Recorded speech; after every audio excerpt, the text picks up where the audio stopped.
એ પ્રભાસ પાટણનો વણકર મજૂરી માટે મૂંઝાણો, કારણ કે એ સમયમાં મૂંઝવણ હતી ભાઈ.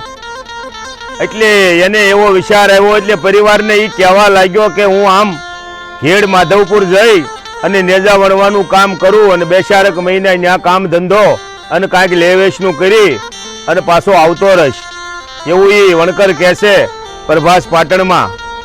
એટલે એના માવતરને એનો પરિવાર કહેશે ભાઈ જા હાંચવીને રહેજે. અને એ વહેલો 5 વાગે ખંભે એ ખેરડી નાખી અને મંડ્યો હાલવા. તારે વાહન તો હતા નહીં, કારણ કે ગમે ત્યાં જવું હોય હાલીને જ જવાનું હતું. એટલે એ મંડ્યો હાલવા. હાલતો હાલતો હાલતો હાલતો એ 10-11 વાગ્યાનો ટાઈમ અને એ સૂરજ નારાયણનો તડકો તપી રહ્યો છે અને એને થોડીક તરસ લાગી.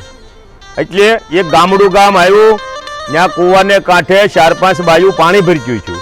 એટલે એ કહેવા માંડ્યો કે બેન પાણી પાહો ને. અરે ભાઈ પાણીના તો માણસો પરબ બાંધે, અમે તમને કેમ પાણી ન પાઈ? તારે કે આ કયું ગામ છે? તારે કે આ ગામ છે ગીર ખાવસા. કે એવું? કે હા. તો કે ભાઈ તમે ક્યાંથી આવો છો? તારે કે હું તો બેન પ્રભાસ પાટણથી આવું છું. કે તો એ બાઈએ થોડોક વિવેક કર્યો. કેવો વિવેક કર્યો? કે અમારે તો એમ કરી અને ડોલ મંડી શીસવા. એટલે એ માણસને એ વાતમાં મરમ લાગ્યો. એટલે એને એમ પૂછ્યું કે બેન એમ કેમ બોલ્યા અમારે? એમ કે ના ના ભાઈ તો એ કે અમારે બાયુની વાત છે. તે કે ના ના એમાં કાંઈક છે, મને કયો. તે કે તો તમારા ગામના અમારે અહીંયા દરબારીમાં રૂપાળીબા હારે છે, ત્યાં કોઈ મામેરું લઈને આવ્યું નથી. એટલે કે અમારે તો એમ કે તમે ભાઈ મામેરું લઈને આવ્યા. એટલે એ માણસે 2 હાથના ખોબા જે ભર્યા થાય એ પાછો 2 ડગલા હાલી અને એક ઘે ઘોર લીમડો હતો એને નીચે બેસી ગયો અને મંડ્યો વિચાર કરવા કે કાળિયા ઠાકર હવે મારી પાસે તો કાંઈ છે નહીં, હું કરું? પણ એ દિવસે એના વિચારો બંધ થઈ ગયા અને કાળિયા ઠાકરના વિચારો ચાલુ થઈ ગયા અને અડપમાં આવ્યો અને ભગવાને એને જીગર આપી. અને એ આમ હાલતો હાલતો શોકમાં જઈને પૂછ્યું કે ભાઈ આ ગીર ખાવસાનો દરબારગઢ ક્યાં છે? કારણ કે જો ઉલ્પા મંડપ નાખ્યા અહીંયા વૈયા જાવ હરણાયું વાગે છે. એટલે એ તો ત્યાં ગયો, ડાયરો કહુંબા ઘોળી રહ્યો છે અને કોઈ અજાણ્યા માણસને જોતા એ આવો આવો મીંડ્યો ડાયરો કરવા અને પૂછ્યું કે ભાઈ ક્યાંથી આવો છો?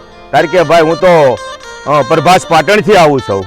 કારણ કે તો કે મામેરું લઈને આવ્યા છો ને? કે હા મામેરું લઈને આવ્યા છે. કારણ કે તો વાહે હેલ્યુના ગાડા આવતા હશે ને? કે કારણ કે ના હેલ્યુના ગાડા ને એવું અમારે નાનું મામેરું અમારા દરબારે નથી આપ્યું. કારણ કે તો મામેરામાં શું આપ્યું છે? કારણ કે 2 ગામ આપ્યા છે. કારણ કે કયું? એ કે એક ઈશ્વરિયા અને બીજું કિનરિયા. એ કે એમ? કારણ કે હા. કારણ કે તો તાંબાના પતરામાં લખાણ કરીને લાવ્યા છો ને? એ કે ના ના અમારા દરબારને એવું નથી. કારણ કે કેમ? એ કે તાંબાના પતરા કરતા અમારા દરબારને માણસની કિંમત અને જબાનની કિંમત વધારે છે. એટલે બીજા 2 માણસો ડાયા કે ભાઈ હવે એને મહેમાન ગતિ કરો અને એને હવે પૂછોમાં કાંઈ. અને ઉપર કોઈ વાત કરી રૂપાળી બાને કે પ્રભાસ પાટણથી એક માણસ આવ્યો છે અને તમારા મામેરા બા લઈને આવ્યો છે. એટલે કટ પગલા ઉતરતા રૂપાળી બા એને સાંડલો કરે છે, એને આમ દુખણા લે છે, એને વારણા લે છે. મારો વીરો આવ્યો, મારો વિહામો આવ્યો. અને એ સાના રહી ગયા અને માલપા વાતું મળ્યું થવા કે રૂપાળી બાને તો મામેરું કેવડું આવ્યું? કે કેવડું? એ કે ઈશ્વરિયા ને કિનરિયા 2 ગામ દઈ દીધા કે એના ભાઈ. ઓહો. પછી તો બાઈએ હુકમ કર્યો કે આ જૂના લુગડા છે એ ભાઈ તું કાઢી નાખ અને નવા 2 જોડી લુગડા આપ્યા. એ એને લગ્ન પૂરા કર્યા અને થોડાક 2-4 દિવસો જ્યાં રોકાણો અને પછી નીકળી ગયો. તો એ ઘરે ગયો. એટલે એ વણકરની માં એમ પૂછે કેમ ભાઈ તું પાછો આવ્યો? કારણ કે બા પાછું આવવાનું કારણ એક છે. તે કે કયું? એ કે ગીર ખાવસા આપણે કોઈ રૂપાળી બા દરબારીમાં હારે છે? એ કે હા ભાઈ છે. કારણ કે ત્યાં કોઈ મામેરું લઈ નીચ ગયું? કારણ કે ભાઈ એ તો હવે રજવાડાનો પ્રશ્ન છે ભાઈ, આપણને તો શું ખબર હોય? કારણ કે તો લ્યોને હું રાજમાં જાઉં ત્યારે કે હું લેવા? એ કે મેં એક ઈશ્વરિયું ને કિનરિયું 2 ગામ રૂપાળી બાને મામેરામ દીધા છે. એટલે મને પ્રભાસ પાટણના દરબાર તો કાંઈ કહે નહીં ને? એટલે એની માઈ કીધું તને કાંઈ ન કે અને કહેતો લે હું હારી આવું. એ કે ના ના પણ જો તને એ કાંઈ કે તો તું સાધુ થઈ જાય, ઘરે ન આવતો. એટલો એને વિશ્વાસ હતો કે મારા ધાવણમાં બીજું ન આવે, ભલે ગણ્યાથી ગમે એ હોય. પણ એ દરબારમાં ગયો એટલે પ્રભાસ પાટણના દરબાર એવા દયાળુ હતા. નાનો માણસ આવે કે મોટો માણસ આવે આવકારે મોટા હતા. આવ ભાઈ આવ, બોલ શું કામ? કારણ કે આપણે ગીર ખાવસા આપણા બેન છે બાપુ. એ કે હા ભાઈ છે.